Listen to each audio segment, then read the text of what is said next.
And welcome to another edition of Hawk Talk. We're coming to you live from the Hilton Garden Inn. Jack Benedict here with Coach Paul Tortorella. We're going to talk about last week's game and another game coming up this week. And of course, we're talking about postseason play here, and that's always an exciting time. Just want to remind you, the game against Shepherd this week will be a 1 o'clock kickoff, so keep that in mind, and we'll talk about it as we go through the day. So it was a 19-13 win over Ashland in that game. Maybe you were there, listen, watch, whatever, and it turned out good for the good guys. It was a struggle, but that's pretty much what the coach had told us last week. It would be that way. You got off to a good start anyway. You stopped them in 3 and out and went right down and scored a touchdown, and you got that early, that early 6 points. That's always great. At least you know you're never going to be shut out that way. Yeah, that's short. You're right about that. The play that occurred for the first touchdown. In fact, we have that on a replay with Hilton Ridley. Maybe describe that series and then eventually with a touchdown. Well, we had a really good start first series. We hit a switch route. We had 3 or 4 runs that hit. I don't know if we had a negative play the whole first series. And then we got it down, and I believe it was 2nd and goal down there inside the 5, and we hit Ridley on a fade because he had press one-on-one coverage out there. So, we've been taking that when they give it to us. He made a good fake, to the slant, and then went back out to the fade and really did a good job beating the corner, and Mac put it right there. So, yeah, he did. It was good to get the first score. That's always kind of a big thing. In most games, but especially in the playoffs. And Hilton has really stepped up this year. Yep. We always talk about players stepping up, and you needed that when you lost Lockhart way back when. You couldn't ask for anything more from this kid. No, he's had a great year. I mean, he's been tremendous. Both him and Dwayne feeding off each other, so to speak. He's a different kind of receiver than Dwayne, which is good.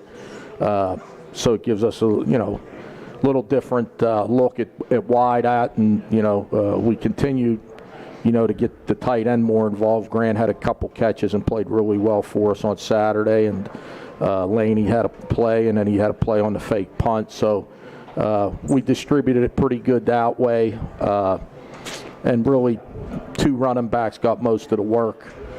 We had some success there. At times we were really running the ball very well, and then it's hard against a good defense to just run the ball for 60 minutes. So there was some give and take there. But, when we needed to have some runs late in the game, we got them. The draw play on 2nd and 11 with Younger was maybe the best. It was, without a doubt, his best run of the year. And it was one of the better runs we've had all year at running back. It was just a great run. He beat the linebacker, and then he didn't fool around. He just got downhill and ran over the safety and got us the first down. So that was really good to see. There were some interesting plays, interesting happenings, including the ensuing kickoff, and whether it was a safety or a touchback. Right. Or what. Explain that whole scenario there. That's the worst rule in football. I mean, it was, they called it right. I mean, a guy can do exactly what that guy did, go back into the end zone, pick the ball up, and start to run out. And if we tackle him in the end zone, it's a touchback. So my question was, so our guy's supposed to run down to the 2-yard line and stop and wait for him to come out of the end zone and then tackle him on the 1 or 2, because then it would be okay. And they said, Coach, it's the worst rule in football. That's all they told me. And I agree. I mean, it makes no sense for all the mistakes that returner made to come out of there with a touchback just blows my mind. And our guy had made a good tackle in the end zone for the safety. If he would have just, not made such a good tackle, the guy probably would have fell out to the 1 or 2 yard line, because the guy he didn't know the rule. He was coming out. I guarantee he thought they just tackled me for a safety. So, I mean, that's the rule. I mean, there's nothing you can say or do about it. They got to change it. That rule's terrible. I was going to say, so if everybody is saying that this is a terrible rule, why hasn't it been talked about or been changed? I really don't know. I mean, all he had to do was go back into the end zone and take a knee with the ball. That's all he had to do, and it would have been fine, even though he fumbled it when he was out on the 2-yard line and he muffed it and whatever they call it. once the ball goes back into the end zone, all he has to do is take a knee and do nothing, and you get a touchback. He picked it up and tried to run it out because he just got flustered and didn't know the rule. Because if you know the rule, all you do is just go back and take a knee, and you're fine. Even though you touched it on the 2-yard line, that doesn't matter. Mm-hmm. Yeah, wow. Well, Ashland comes back, and they score, and they kick the extra point because we missed the extra point, blocked and so on. Describe that touchdown that they got with Turnbull, scored the touchdown, because I'll tell you what, it looked like really good coverage. Yeah, I mean, it was 3rd and 13. Quarterback, we only had a 3-man rush. The quarterback, we know he's running around. He does a good job. He got outside the pocket, which wasn't the issue. We only had a 3-man rush, and we had everybody covered. And he threw the ball down the field, and we had our guy there, and their guy was there, and their guy caught it, and our guy didn't. I mean, you couldn't cover it any better. Yeah. When I saw the play develop, I figured we at least get a pass breakup, and it was 3rd down. So, but we not only didn't get the ball or the pass breakup, I don't know how he caught it. It just like stuck in his chest. I mean, it was good coverage. They made a play. I mean, it really, I can't sit here and say what we did wrong because we really didn't do anything wrong. We had everybody covered, and he just took a shot, and it was a good play by the quarterback and a great catch by the receiver. Well, once in a while that happens. I mean, it happens. Yeah. Randy got turned the right way. He rolled with the receiver. He was right there. Got his hand up. He looked. He missed it. I mean, I don't know how it missed his hand, but it missed his hand, and it just stuck in the receiver's chest. Yeah. He actually caught it backpedaling, the receiver. He was backing like a defensive back. He was backpedaling. Hauled it in. It was a great catch, great throw, great play to quarterback. Causes a lot of problems with his movement and running around, and that's how they scored. Well, we knew that he was that type of quarterback. Absolutely. Yeah, and that was really no surprise. You got the lead back again. It was good to see that Dwayne Brown. What was his percentage as far as? I mean, on certain things he's close to 100%, and on certain things he's probably not close to 100%. He can do a lot of things the way he used to do it, and there's some things with his knee that he can't, maybe do as well as he's done in the past. But, he's getting better. He practiced today. He looked almost like he was 100% today. So I think that game was a good measuring stick. He made some plays. The one that looked like a drop really wasn't. The defensive back did get his hand on it. Mack underthrew him a little bit because he had the defensive back beat them. They were in press coverage, and the defensive back went to jam him and really jumped him. And Dwayne made a miss and got on top of him. And Mack just had to put a little bit more air underneath it because the safety that was on the half field wasn't deep enough. And they were playing 2-man. So if Mack puts a little more air on it, because Dwayne has him beat, has a chance to go for a touchdown. On Dwayne's touchdown, we have that on a replay, which, by the way, is the 49th of his career. Right. Which is amazing when you add all the touchdowns that he's had at IUP with his high school career. He's got like 137 touchdowns. It's unbelievable. And the play, well, there he goes. Goes up against the defender, hauls it in. Official right there. And you said the officiating was really great. Oh, it was great. I mean, let's just say this. I've been here a long time, and we've had some great crews in playoffs and national semifinals. This crew is as good as any we've ever had. Well, that's saying a lot. Believe me, it's a lot of games. Right. Yeah. What really happened here on the extra points? We know the one was blocked. Well, the first one, we gave up penetration in the B gap, and it got blocked. I mean, they blocked it. The second one, I think our kicker was worried about the penetration, and it's like a golf swing. When you go to swing, if you don't keep your head down, and it comes off either right or left. You either hook it or you slice it. So, he's a freshman. He got with the first kick that got blocked. That's not on him. That's the protection. But I think that bothered him on the second kick, and we protected it fine the second time. we wish he kicks extra points like he does field goals. I think he's 9 for 10 on field goals. He's only missed one. Yeah, so we got to get that. You know, those 2 points that hangs with you the whole game. You know, those 2 points. I kept saying to myself during the game, boy, I hope those 2 points don't come back to haunt us. Boy, I hope those 2 points don't come back to haunt us. And it was too early to go for 2 after we scored the second touchdown. I mean, you're chasing points early in the game, and you know, and then when we got the third touchdown, we just needed to make the extra point there to go up 12, because now it was truly they couldn't tie us with a touchdown, a 2-point play, and a field goal. So we needed to get it to 12, and we did. And then obviously they came back and cut it to 6, and they missed the extra point, but it really didn't matter. Their extra point really didn't have a whole lot to do with anything. And then we went on that drive late in the game from our own 12-yard line, used up 7 minutes and 10 seconds. And we started on our 12, and after we got stopped, they got the ball on their 23-yard line with 40 seconds to go with no timeouts left. So we really should have had a first down on the third down run. Our back he should have just stayed outside and followed Darrell Davis, and it would have been an easy first down. He stopped and tried to cut back. You know, in the back of his mind, he was worried about, he didn't want to run out of bounds. And I said, well, once you make the first down, you can run out of bounds all you want. This game's over.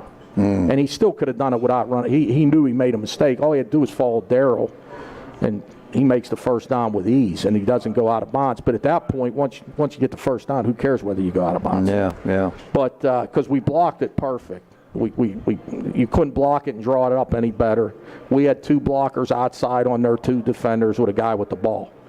And you know, he just didn't continue on his path. He stopped and tried to cut back, and just was a bad decision, because if he just keeps running and following Darrell, we had 2 guys. We had Darrell pulling in a Suman on a lead block, and we had everything kicked on. I mean, it was really well executed, and Hauser just needs to stay outside. He knew it as soon as he did it. He knew he screwed up, but we only, I mean, at the end of the day, if we give them the ball with 40 seconds to go on their own 23-yard line with no timeouts, we better stop them. Yeah.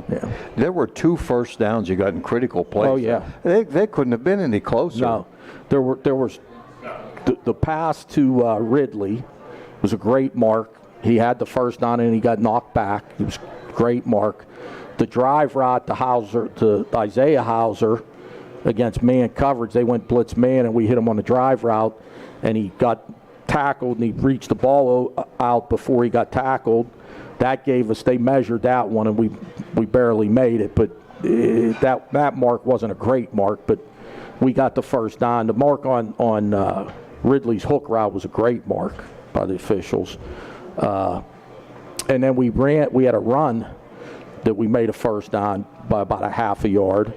And then the pass interference on third down on their sideline. I mean, they not only did they tackle Dwayne, they tackled Grant Smith, who was running the out underneath it into the sideline.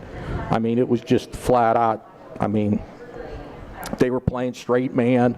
They were pressed up on Dwayne, and they were playing tight on Grant. Grant ran like a 3-yard out, and the defensive back was just, I mean, he was holding and grabbing them. And then Dwayne ran the fade, and he the corner that was in press literally tackled him out of bounds before the ball even got there. So, and it was clearly, I mean, as soon as it happened, they threw the flag, and there was no arguing from their sideline. They saw it. So, you know, Mac went to Dwayne on the fade against press coverage, and there's 3 things that can happen, and 2 of them are pretty good. 1, we catch it, or 2, they get called for pass interference. And most of the time, those out of the 3 instances, those 2 are positive, and we've been getting a lot of that. One of the things going in that we talked about you had to do against this team was time of possession. Right. And boy, that was clearly 38 to like 21 and a half or whatever it was. And that's so imperative that's overlooked sometime by fans. Yeah. Oh, it's you know, our defense gets credit for only giving up 13 and scoring on defense with the block punt and, you know, a lot of other accolades. But, you know, we had the ball for 38 minutes. We only had to play defense for 22 minutes. Now, what factors into that is third down. We were 50%, I think, on third and fourth down on offense, and we stopped them 75% of the time on third and fourth down. So we were converting first downs, and they weren't. So we were getting off the field on defense, and we were making them stay on the field on defense because we didn't have a lot of huge, big chunk plays Saturday. We just didn't. But we made a lot of first downs, and we kept moving the chains, and we had the field position all day because we had 5 3-and-outs on defense, and I think we only had 1 3-and-out on offense. So that time of possession plays into that. So at the end of the day, when you take all that together and you look at it, that's how you have the ball for 38 minutes, and they only have it for 22 minutes. Yeah. We've had, we're going to be back in a minute, have several questions here by fans that have sent to me, want to pass along to the coach, and we'll do that. Shepherd coming up again, a rematch. It's going to be at 1 o'clock kickoff on Saturday. We're looking forward to seeing all of you there. We'll find out what the weather's going to be later in the week. We'll talk about Shepherd later on. And coming up in just a little while, too, Drew D'Annunzio-Biss. Yeah, he's going to be along with us. He's all-conference linebacker, and he'll be joining us in the second half of today's show. So we'll get to the fan questions in a moment. It's Hawk Talk. We're coming to you live from the Hilton Garden Inn. Glad to have you along, and we'll be back on U92Radio.com and the U92 Facebook page. C.H. Field's Craft Kitchen in the Hilton Garden Inn is this area's best-kept secret. Stop in for breakfast, lunch, dinner, happy hour, or for their post-game specials. Make your reservations for C.H. Field's Craft Kitchen in the Hilton Garden Inn at chfields.com. The Hilton Garden Inn is the preferred hotel of IUP Athletics. Located next to Miller Stadium and the KCAC, the Hilton Garden Inn is Indiana's newest and best hotel. Make your reservations today at hiltongardeninn.com. Come join us in celebrating our grandfather Red Dowd's induction into the Indiana County Business Hall of Fame. To celebrate, we can't think of anything better than to combine 2 of Dowd's most popular sales. To honor his legacy and celebrate our 72nd anniversary, we're offering up to 72% off selected floor sample clearance items. Plus, save on all custom orders with every other item up to 1/2 off. Come celebrate with us, Dowd's of Plumville and Dowd's of Greensburg.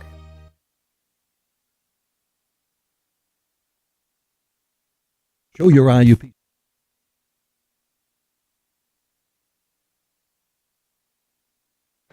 We're back with you live, Hawk Talk, live from the Hilton Garden Inn, and getting ready for the next game up for IUP, now with a record of 10-1. The fake punt. Fan wants to know, did you see something in their punt formation, or was it just the right time to call it? No, we had it. We'd seen it on film that we had it if we executed it, and they lined up in exactly what we thought they would line up in, and so we ran it. Is that unusual? They're only like 7 yards deep. I know. No, not. Oh, you mean our block or our fake? No, punt? I mean on the when they line up in punt formation. Oh, you mean their punt block? Yeah, your punt block. Well, we knew that. Yeah, it's a totally different thing because they're using a quarterback. Yeah, their backup quarterback, and if you don't line up right, they'll run a play and get a first down. They did it to us in 2018. Yeah. We knew they were running the fake in 2018, and we still didn't stop it.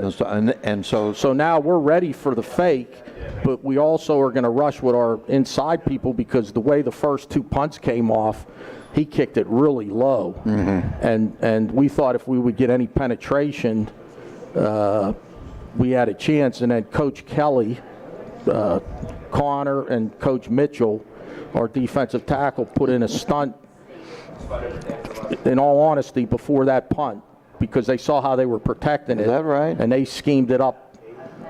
It's the honest truth. They schemed it up and ran the stunt, and Mitchell came free and smothered it. Is that because not only the fact that they have talent, but they've been around? Oh, yeah, they've They're been around. veterans. And the first 2 punts, they saw how they were protecting it. And, we were really we just wanted to make sure they didn't run a fake on us, especially when it was 4th and 5 or less. So we were signed against the fake. But all they did was switch gaps, Kelly and Mitchell. And the way they were blocking it, they were blocking down on Mitchell, and when Mitchell switched gaps with Kelly, they went to block Mitchell, and he went outside and played over the top, and it was clean. Back to the fake punt on Right. our side. You work on that all season long? Yeah, I mean, I think we're 9 for 10 on that play in the last 4 or 5 years. You know, we did it last year at the end of the year against Westchester, and we dropped a snap. We had it. You know, we've done it. You know, we did it against Cal. I mean, we've done it a lot. Mm-hmm. And it's just if they give us a look that we, a certain look that we see, if we put the, you know, play on, if we get that look, then we run it. And our guys are in tune. You know, we work it, and they're coached up that if we're looking for it and they give us the look that we're looking for, we call it. You know, there it was 4th and 5. We were on our own 45-yard line. It was early in the game. We hadn't punted yet, so we thought we would get the look that we did get, and they you know, now you got to execute it. I mean, unfortunately they had 2 deep. Now that's a 6-1 half dozen the other. When they have 2 deep, that means they have 1 less guy for the fake, so that helps the fake. But once the fake goes and you're there, they have. I was wondering. At first, I did not see them in 2 deep. I just watched the front, and I saw we had the look. But when they were in 2 deep, I didn't know they were in 2 deep because I was wondering how fast that guy got up there to tackle him. Well, they had 2 deep, so the guy was on that side. If it was a middle one guy, we'd have gained 10, 15 more yards on it. So that's how it works. Yeah, no, that's. But you got to execute it. And Yeah. Guys got to block who they're supposed to block, and you got to catch the. Like I said last year, we did against Westchester. We had it. The guy'd still be running. He dropped the snap. So you got to execute it. The snapper got to get it to him. The guy's got to catch it. Everybody's got to block it right. And you know, luckily, not only did they give you the look, they didn't like change the look as we were like stun or anything. Make an adjustment. Yeah, right. Exactly. Yeah. Well, that's why they call it a team game. Yeah, absolutely. The problem was we didn't get anything out of that. Yes, like I know. There was between no score. that we talked today about it. Our sudden change offense was not very good. We got a ball on the plus 42 after an interception, and we didn't do anything with it. And we got the ball on the plus 30. That fake punt, in essence, is a turnover because they're supposed to have the ball. Now we have the ball. So, in essence, we threw 2 interceptions, and we had an interception, but that fake punt is just like a turnover. So they basically turned the ball over on their own 30-yard line, and we didn't do anything with it. Well, here's another question from a fan. Seemed like you stayed with the run in the first half and fourth quarter, but not in the third quarter. Did they just load the box in the third quarter, or was there something else involved there? No, there wasn't really anything involved. The one series, we had a couple good runs. We had a 5-yard penalty that got us behind the chains.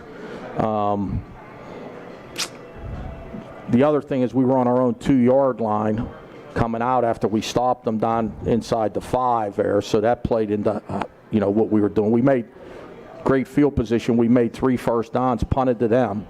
They got the ball on their own 25. We stopped them, and that's when we blocked the punt. You know, the resiliency of our team showed in the game Saturday. Like, we stop them down on the goal line. We get the ball on our own 2-yard line. You know, if we don't make a first down, we're punting it to them. They're getting it on our side of the 50. We make 3 first downs. We punt it. We create the field position. We stop them. Then we block the punt, and we score. Late in the game, it's 19-13. We make a mistake bringing the kickoff return from out inside in the end zone. We get the ball on the 12, but they have all the momentum. There's 8 minutes to go. We're only up by 6. We drive the ball, and they get the ball back with 40 seconds on their own 23-yard line with no timeouts left. So anytime the game was, like when they scored, made it 7-6, we scored the very next series and went up. So then we had the lead the whole game. Other than that one instance, we got the lead back in like 3 minutes. So anytime something negative happened during the game or Ashland had the momentum, we snatched it right back. And we've had a tendency to do that a lot this year, and it's very similar to the 2017 team. That's what the 2017 team used to do all the time, and this team has really kind of developed into that, where when something bad happens, we flush it, play the next play, and we get the momentum back. It's happened numerous times this year. Yeah, you've talked about that before. Right. And the similarity Right. with the 2007. And with a team like Ashland, as we've discussed before, they want to run, jam it down your throat. You get a lead, takes them out of their game. Yeah, I mean, you don't want to get behind against them because that's it's like us. We like to get the lead, and then we can kind of control the tempo and control the game. Sure. And you don't really want to get behind Ashland because they're going to control the clock. They want to do what we did. They wanted to have the ball for 38 minutes. It's, you know what I mean? They wanted to do the exact same thing that we did to them. And that was probably the difference in the game, and us converting third downs and stopping them on third down. It's going to be an interesting series the next 4 years because the teams are so similar. We're 3-0 against them, and we beat them by 6, 3, and 4. Yeah. So, and all 3 games went down to the last possession. Oh, yeah. It's amazing. Another question from another fan. Any concerns about Max Sexton, or were the interceptions just a blip? Well, the first one is a little communication problem between a over-the-top pass and a back shoulder. And, with Laney being a tight end, it's a little bit different than a wideout. So that was the problem there. The second interception, he just tried to bite off more than was there, and he should have just took the throw in the flat because the corner gave ground and got underneath the corner route. And the corner, you're working off the corner. If the corner sinks, you throw the ball in the flat. If the corner jumps the flat route, then you throw the corner route, which he did throw, but the problem was the corner sank. So he just read it. He just made a bad read. And what hurt more as much as anything was that's a touch throw, and he's really doesn't put a lot of air under the ball, but you kind of have to on that throw, and he was throwing into the wind, and it did affect the throw. Most of his throws, the wind doesn't matter because he doesn't put a lot of air on the ball, but that's a touch air throw, and the ball just died when he threw it. But he made he knows, he read the corner, and he did exactly opposite of what he should have done. The corner sank. He should have thrown the ball to the flat. We were high-low in the corner.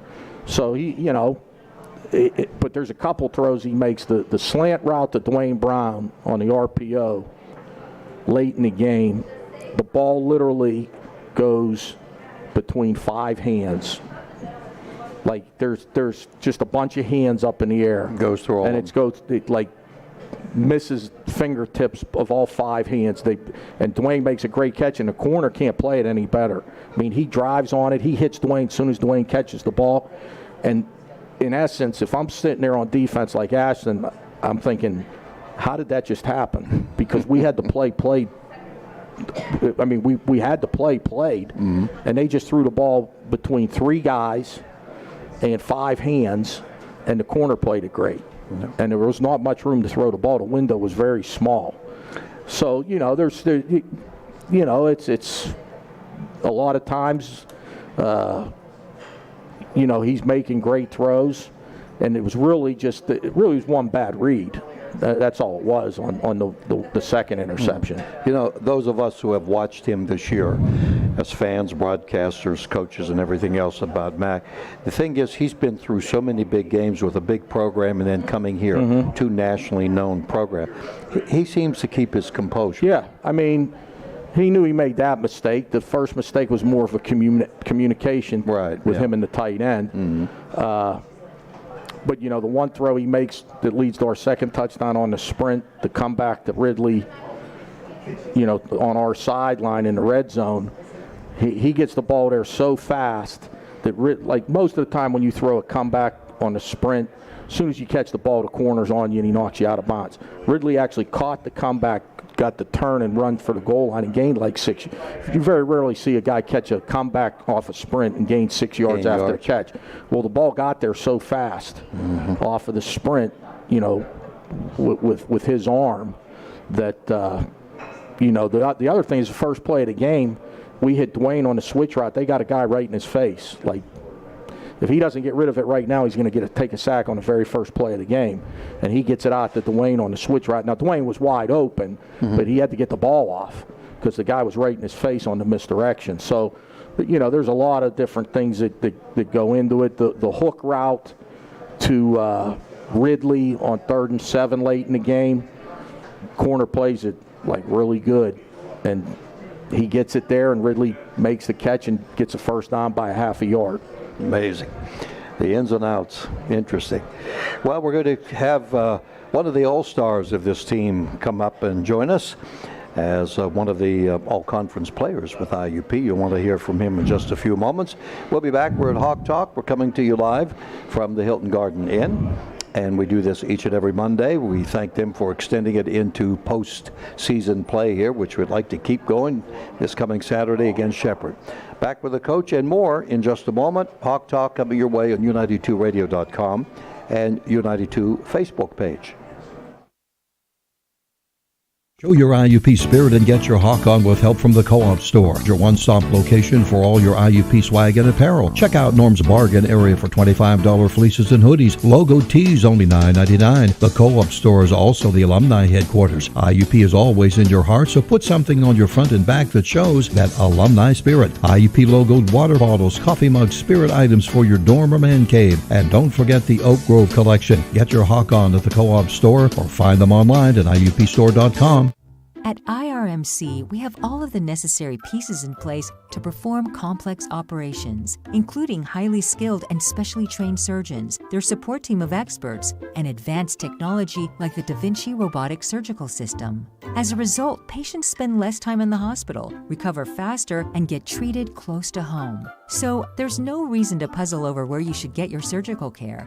The answer is right here at IRMC.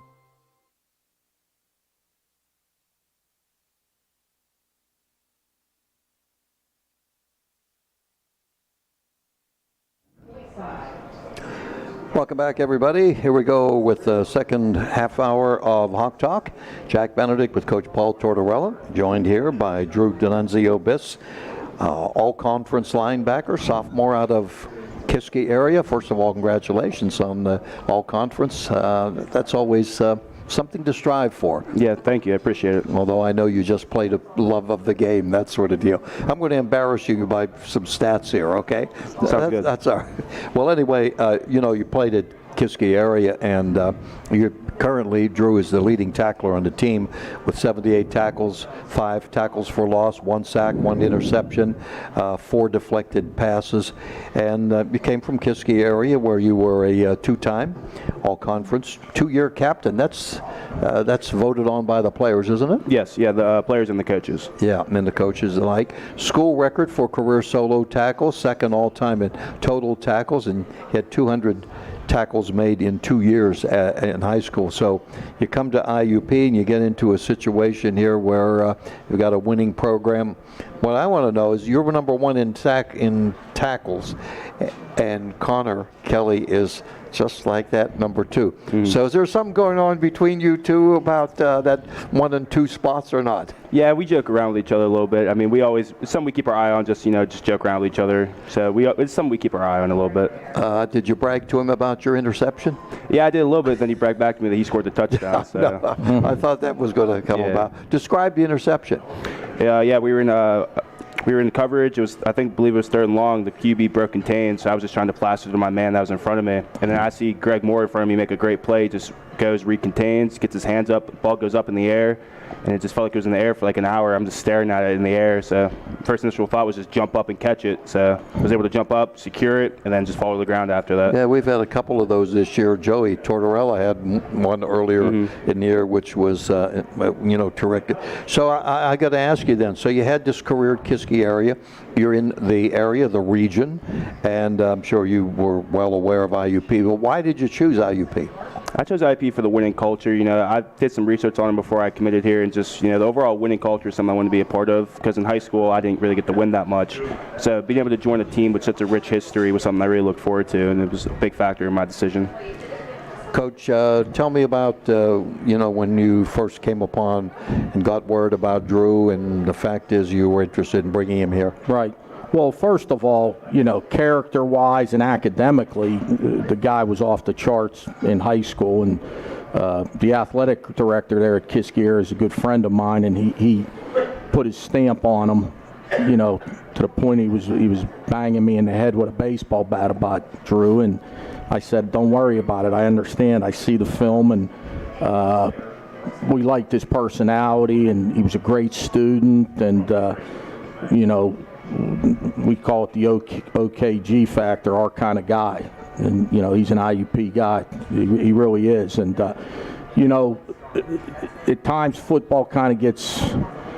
Sometimes we make it harder than it is, and when you got a guy that's tough, that plays hard, that's smart, that does things the right way. This guy's probably made more improvement in our program from when he first got here to now than really anybody in the whole program, to be honest with you. And he's only a sophomore, but to see where he's come from since his true freshman year till now, he's made a tremendous leap, you know, compared to where he was. You know, everybody gets better, but he's really incrementally gotten better and better every year, to the point where now he's really kind of developed into a leader on our defense. And you know, and I'll tell you, his football IQ and his understanding what we do with our defense is probably like that's even grown to the point where, you know, I can remember when he was a freshman,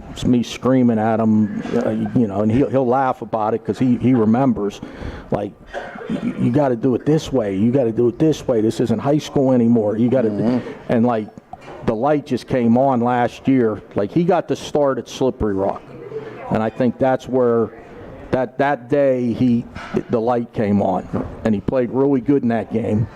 And from that point on, you know, when you're a young player, there's got to be, the coach has got to trust that you're going to get in there and, like, you know, physical mistakes are going to happen. Sure. But we got to trust that you're going to do things the right way. And from that point on at Slippery Rock last year through the rest of last year, we were sold. You know, we trusted he would do things, you know, exactly the way we want them done. And now this year he's taking it to another level. You know, he's good. He's a good blitzer. He's really good against the run. His pass coverage is probably improved more than anything. You know, so he's just gotten better and better, and he's very, you know, he's, like I say, our kind of guy. He's very tough, physically and mentally, and in the long run, you need a lot of talent, but you better be physically and mentally tough, and this guy is. Drew, I got to ask you this. You know, those of us who have seen a lot of football, IUP football, over the years, would it be a compliment if I said that you were an old school type football player? Yeah, that'd be a big compliment. I've heard that before, actually, from a couple people. Have you? Yeah. I greatly respect that, because I know that's a very high tradition around here. Well, we've had some, you know, defensive players that fit into that category, and I think as many of us when we first saw you. So the Ashland game had to be perfect for you. It was that type of game, wasn't it? Describe the whole atmosphere of playing against a solid team like Ashland. Yeah, we were pretty excited for the opportunity, especially knowing how much they run the football. You know, the front seven guys like that. We like the challenge of a team trying to run the football on us, and that's something we take a lot of pride in, is being able to stop the run. So we look forward to that challenge all week, and we were able to execute our coach's plans on Saturday. So it's going to be a little different now against Shepherd, right? But what did you learn about Shepherd in playing them the first time? Just they're a fast team. You know, they try to spread you out. They try to get numbers on the edges. You know, mainly we just got to focus on our run, like our reads and our keys, especially against these teams, because they're going to try to, you know, get eye candy on you, make you hesitate for just a split second. So just reading your keys is something that we learned was very important, especially since against a high caliber team like Shepherd is. Was there any point during the season, speaking defensively, where you could see where the defense as a whole was coming? You have 2 shutouts, you're only giving up 17 points a game. Is there any point where you could see, but we can feel that we're starting to get better? Yeah, for sure. I think after the Mercyhurst game, you know, we really started to develop some momentum. We played pretty good against them. Then we played, I believe, Slippery Rock the next week. You know, we followed up with another good performance. So I thought we really started to gel together as a team after those first couple games. Well, you know, the challenges keep coming. And so now you're going to play this Shepherd team that's been, you know, one of the top teams for years and years, but so has IUP. That's got to be a lot of fun just playing in these big games week after week, isn't it? Yeah, it's a lot of fun. That's why a lot of guys come here. You know, you come here, you know every week's going to be a big game for us. So it's something that we look forward to, and we're, you know, greatly anticipating the challenge. We can't wait to get out there. What are you looking to do in the future? Football related? Either way. just be successful. I really haven't thought much into the future yet. Just taking it day by day right now and just loving what I'm doing right now. Well, the best thing is for all of us involved is the fact you have a couple more years. And if I believe I'm correct, I looked at the All-Stars in the PSAC, and you're the only sophomore. Is that right? Yeah, first team, linebacker. That's a pretty good accomplishment. Sure, yeah, absolutely. There are a lot of good players out there. Yeah, absolutely. Yeah, and the thing that Coach and I have talked about, and maybe you can express it as a player, is the camaraderie that this team has, and Coach says there are similarities with the 2017 season. Do you guys kind of feel that along the way? Yeah, for sure. I think our team has taken great steps in terms of our team chemistry and our team chemistry compared to last year. Our group of seniors this year have done a tremendous job, bringing everybody together, keeping everybody on task. So I think our chemistry this year is pretty off the charts, and I think it's part of the reason why we're so successful and we're in the position that we are today. I get to see a lot of your practices, and I'm thinking like through your eyes, you're on defense, you're playing against IUP's #1 offense with Mac and Dwayne and all these guys. Does that make you guys better? Oh yeah, for sure. Because we know if we can stop our offense, I like our chances against anybody. We're going up against solid offensive linemen, nice quarterback, running backs, receivers. So I think it's just iron sharpens iron, as people like to say. So if we can stop them, I'd like our chances against anybody. What's been the biggest challenge for you personally in making the change from a high school player to a college player? I think just adjusting to the speed of the game, as well as just understanding, like Coach Tortorella always preaches, just do your job. Just focus on what you need to do, because you're just one of 11 guys on defense. If one guy messes up their job, it screws up the whole defense. You come from high school and it's just see ball, get ball. You just run around, try to make as many plays as you can. But in college, you can't do that. You got to just trust your read, to trust your teammates beside you to make their plays, and you just got to make yours when they come your way. You're smiling. You can relate to that. Yeah, he hit it right on the head. In high school, if you're a good defensive player, you just go get the ball. You go see where the ball is and go make plays. That doesn't work at this level, because everybody has a job to do. Everybody, there's a couple plays Saturday where we gave up some plays on that last series that they scored on, where we had everybody really doing it right except one guy, and we end up giving up a couple plays that really hurt us on that drive. And if the one guy would have just done his job, we would have been fine. And it's almost like, if you have 10 guys doing it right and one guy doing it wrong, they always find that guy that's doing it wrong. Mm-hmm. Like, that's where the problem is. It's not like you don't get away with a guy. If a guy's not in the right gap, that the ball just ends up going there. And it's like, and then when you're making calls and checks, everybody's got to get the check. So it's one way or the other. Either they all get the check or nobody gets the check. Because if some get it and they run it and the other ones don't get it and they don't run it, you got to, I don't even want to tell you what you got. All right, but if everybody gets the check or nobody gets the check, we're all right, because everybody's doing the same thing. Same thing, yeah. So, like he said, just looking at when guys come to us as freshmen and once they start playing, the mental aspect at this level is just so much different than in high school. You agree? Football. Yeah, completely. That's it's not just the physicality of the game. And just finally, do you welcome the leadership type role that you have, because you're in a position there where you can make a lot of things happen on defense? Yeah, it's something I take great pride in becoming a leader. It's something I was a little timid at first, but I think I've grown over the years and welcome it with open arms, and it's something I don't take for granted, because it's a big honor to be considered a leader on this team, because this team is full of great guys. So being considered a leader on the team is something I take great pride in. Is there any one person that's been just a driving force for you?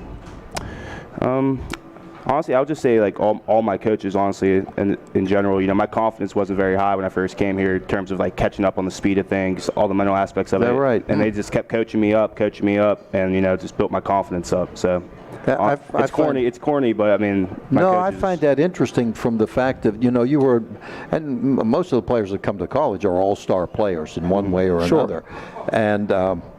But I find that you have to learn all over again. Mm-hmm. Mm-hmm. Well, the thing that these guys realize, that if we're coaching you hard, we think you potentially you're worth it. Well, I don't want to say it that way. I mean, yeah, but like you bring value to the team if we're coaching you. Like if we didn't think you had a chance to bring a lot of value to the team, you wouldn't be getting coached as hard because you can't coach 85 guys hard. You need to practice for 10 hours to do that. So, I always used to tell these young guys, like, you better worry about if we're not on you and coaching you. That's when you really better worry, because if we're on you and we're coaching you, we think you guys potentially can be a really good player. And our guys kind of they get that. Yeah, well, listen, Drew, thanks for coming over. Glad the coach brought you over. He'll be in action on Saturday against Shepherd. Drew D'Annunzio Biss, all-conference linebacker. Great to have you with us. Good luck to you Saturday. Thank you. I appreciate it. Maybe you get another pick. Yeah, let's hope. Oh, that sounds good. We'll be back in a moment. We have another segment to go with the coach, and we'll be back on Hawk Talk from the Hilton Garden Inn, coming to you live on U92Radio.com and U92 Facebook page. C.H. Field's Craft Kitchen and the Hilton Garden Inn is this area's best-kept secret. Stop in for breakfast, lunch, dinner, happy hour, or for their post-game specials. Make your reservations for C.H. Field's Craft Kitchen in the Hilton Garden Inn at chfields.com. The Hilton Garden Inn is the preferred hotel of IUP Athletics. Located next to Miller Stadium and the KCAC, the Hilton Garden Inn is Indiana's newest and best hotel. Make your reservations today at hiltongardeninn.com. Come join us in celebrating our grandfather Red Dowd's induction into the Indiana County Business Hall of Fame. To celebrate, we can't think of anything better than to combine two of Dowd's most popular sales. To honor his legacy and celebrate our 72nd anniversary, we're offering up to 72% off selected floor sample clearance items. Plus, save on all custom orders with every other item up to 1/2 off. Come celebrate with us, Dowd's of Plumville and Dowd's of Greensburg.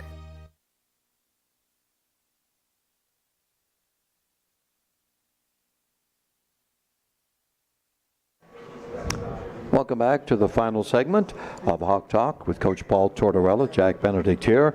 I have some more questions from the fans. In fact, I had a question that's going to really tie in with a question from one of our fans from the standpoint of, do you anticipate any adjustments from Shepherd that both teams are going to have to make tweaks, and this is not going to be the same thing that we saw the first time around? Oh, I'm sure both teams are going to, study, our past game. And look at some things that they can do differently and change. And I don't think you'll get a carbon copy scheme-wise on either side of the ball. And with both teams, I think, when the thing about playing a team the second time, it's like when Notre Dame and Ashland played a second time. Well, they played in the first game of the year. And then they played in the 11th game of the year. We just got done playing Shepherd 2 weeks ago, or whatever it was, 3 weeks ago. So it's very, fresh in your mind, both sides. So I'm sure there'll be some things different from them. There'll be some things different from us. And it still come down to, who executes, who plays physical, who makes the least mistakes. I don't think the game's going to come down to who schemes it up better than the other side. I really don't. Ronnie Brown, he's been, it's going to be, they've got Ronnie Brown, we've got Dwayne Brown, but he's been really coming on in the last couple of weeks. Yep. Putting up some big numbers. He's a double threat to you. Yeah, absolutely. He's, the last 2 weeks in the playoffs, I know he had over 200 yards against Slippery Rock. He had 2 long runs for touchdowns against New Haven. I mean, probably since we've played them, the thing that's standing out is I don't know. He's got like 350 yards in 2 games, I think. In the 2 games since we played them, and that's not counting. He caught it. He's really dangerous catching a ball out of the backfield too. Early in the game against Slippery Rock, they hit him running down the middle of the field for a touchdown wide open. So, he's dangerous, running it and catching it. Beach, the little receiver's back. He didn't play against us the first time. He's an inside receiver that causes problems. Their offensive line's, really good. They haven't they'll have the same lineman they had 3 weeks ago. Obviously, Badgent's Badgent. So they're getting Beach back, and they seem to be using Braun more in the run game than they did late in the year. So it'll be a tough task for our defense, even more so now, because when you throw Beach in there as an inside receiver, he's a threat. He's a really good player. So, and the tight ends are really good. I mean, I don't, going back and looking at our game with them 3 weeks ago, I didn't realize how many balls he caught. That's and how Walker. and how many times they targeted him. Mm-hmm. It was to the point, and I didn't even go back and look, but as I'm watching the video, I'm like, I mean, this guy's catching more balls than anybody. Mm-hmm. And that's tough on the defense when you got a tight end that's involved that much in the pass game. You mentioned about Ryan Beach coming back. I noticed that Cook, their leading receiver, numbers-wise, did not play in the last game. You have any further information about him? No, I mean, he's really good, but, I mean, they've got a stable of wideouts. They're all good. Yeah. I mean, they're just, they all catch the ball well. They all run well, and a lot of them have good size. Now, Beach is a little bit smaller, and the one other receiver is not as big, but the other guys are all 6'2", 6'1", 6'3". They kind of look like triplets out there. So, but Cook was their leading receiver for their wideouts, and he had, he hurt us a little bit when we played him in the first game. I know he didn't play last week against Slippery Rock, but he did play against New Haven. So, we'll see who plays, and we got to cover him whether that's him or somebody else out there. Yeah. So, but the thing that helps them, I think, is getting Beach back. He's experienced. He's caught a lot of balls. He's a dangerous inside receiver. He causes some issues, and then they got the tight end and obviously the wideouts with the quarterback, Ronnie Braun. I mean, there's really not a weakness on their offense. Well, I'm sure they've got good words for IUP too. I got to ask you this: fans want to know, how about DeJour Stewart? We're early in the week. We're Monday. Where does he stand? I mean, I'd say he's probably questionable again.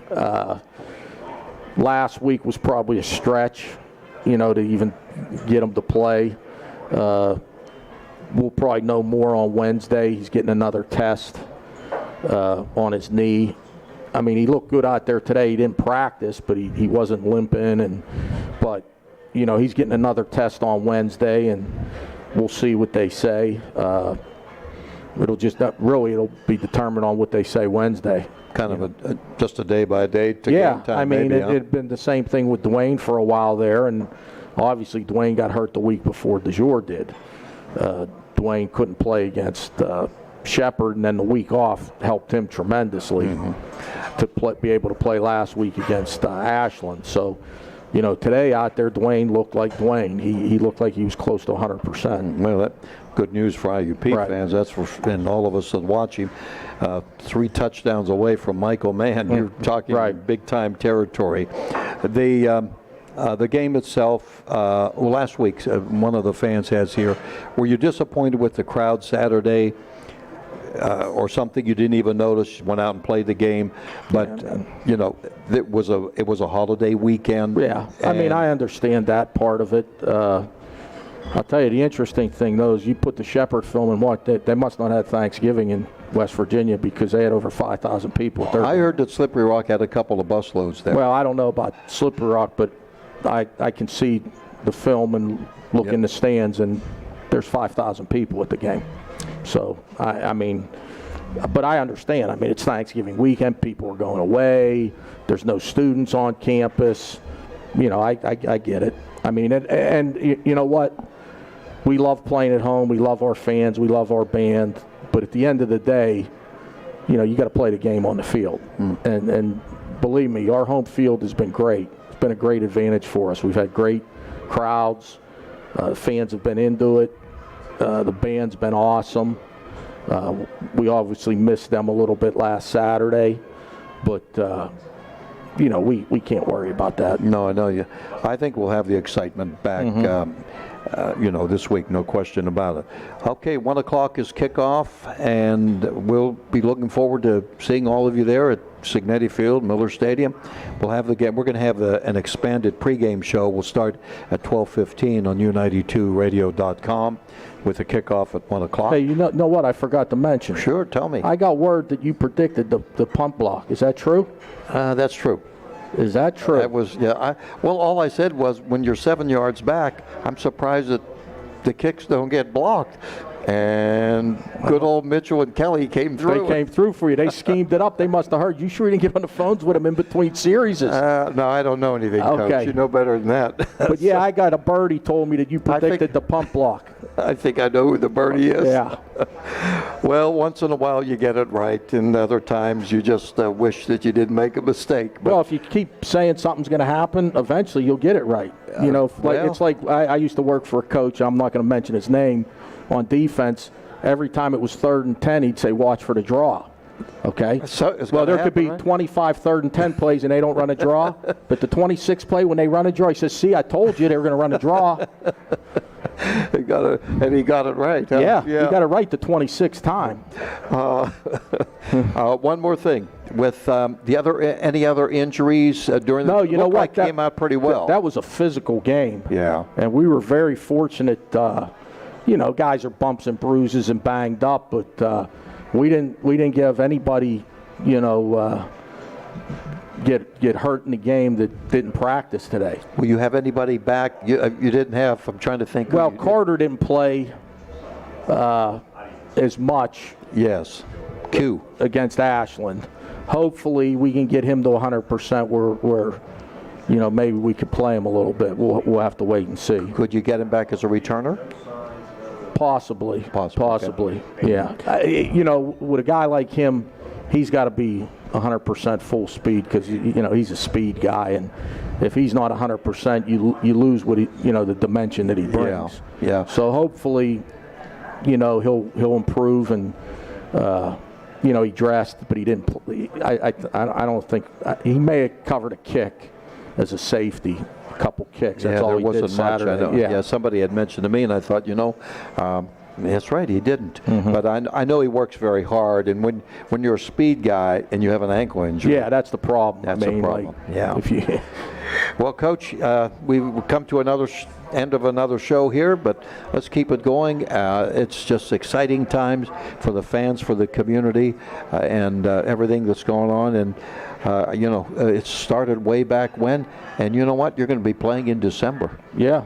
We used to say saying they only remember what you do in November. Now we added. Change it? They only remember what you do in December now. That's that November saying went back about 20 years back with when the big guy was here coaching. Yeah. Well, I was moved, and I'm sure others were, when Smitty, Coach Jim Smith on the post game, told Jake, he said, we won this one for Big Guy and Coach McCowan. Yeah. Yeah, we remember.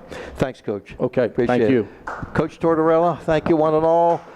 To our crew, 1 o'clock kickoff against Shepherd on Saturday. We hope to see you there. For the crew, this is Jack Benedict. Have a Major League night.